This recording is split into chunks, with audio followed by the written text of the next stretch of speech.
I started reading a book called The Left Hand of Darkness recently. It's one of those books that every few pages you have to put it down because a single sentence is sending you down an hour long of a rabbit hole. There is this king in this book who says something that completely stopped me. Sure, let me read it out for you. But I do fear you, envoy. I fear those who sent you. I fear liars and I fear tricksters. And worst, I fear the bitter truth. And so I rule my country well, because only fear rules men. Nothing else works. Nothing else lasts long enough. But I am already afraid, and I am the king. Fear is king. What a fucking sentence, right? When we think king, we think courageous, leader, a protector, strength. Fear almost feels like the opposite of that archetype.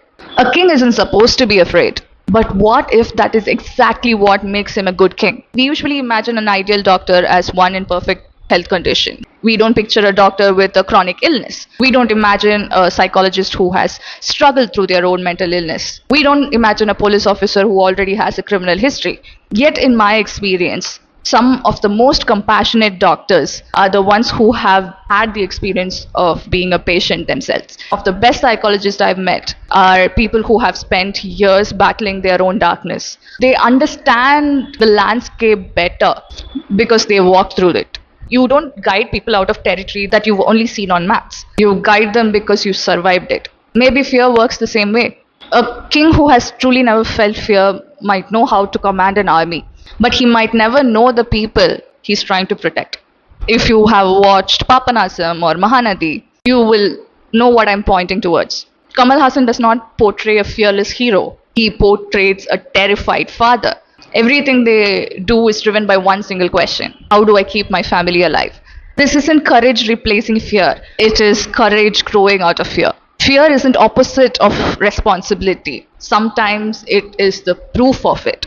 Now imagine expanding that responsibility of 4 into an entire kingdom. The resources become greater, sure, but so do the consequences. Let's leave behind the image of a noble king for a moment. Forget that he loves his people, forget that he's morally good. Let's look at kingship from an entirely different angle. From politics, war, power. Suppose I'm an ambitious leader preparing to invade a weaker kingdom. Its king is terrified. He is cornered. And that precisely is what makes him dangerous. Animals backed up into a corner stop behaving predictably. Fear changes the rules of the game. It makes people abandon convention and attempt things they would have never even considered otherwise. If I have never understood fear myself, how do I anticipate this? How do I anticipate his next move? How do I predict somebody's mind that has shifted completely into a survival mode? I can't. To understand fear in another person, I have to know what fear feels like myself. Ironically, fear becomes the strategic advantage, not because it makes you stronger, but because it helps you understand the people you're facing. And a threat a king faces is not only from outside his borders, oftentimes it is also from inside his court. When people imagine a crown, they imagine unlimited power, unlimited freedom, unlimited privilege. But I think that's a ruse. A crown is probably the heaviest set of shackles a person can wear. Shackles of constant vigilance, shackles of mistrust, shackles of knowing that the higher you stand, the further the fall is. Every ally might become a rival. Every conversation might have a hidden agenda. Every success paints a larger target on your back.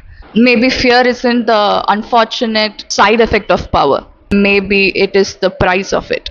What is fascinating is that psychology kind of arrives at a remarkably similar conclusion from a completely different angle. Freud argued that a pursuit of power often defends us against helplessness. Adler believed that it is a compensation for feeling inferiority. Kurt saw it as an attempt to repair a fragile sense of self. Otto Rank argued superiority often masks an underlying experience of inadequacy. These are very different theories, but notice the common thread, whether they call it helplessness, inferiority, narcissistic injury, inadequacy. They are all describing the face of a same emotion, fear. Maybe that's what the king meant. Not that fear should rule people, but anyone who truly carries that responsibility is ruled by fear. Internally, he is afraid of failing the people who depend on him. Externally, he is surrounded by never ending threats. And perhaps only thing that allows him to rule well is precisely that. The thing that we assume a ruler should not possess: fear. Because a person who has nothing to lose rarely protects anything. The person who fears losing everything usually does. Fear is king. Maybe he wasn't confessing his weakness. Maybe he was describing the cost of wearing a crown.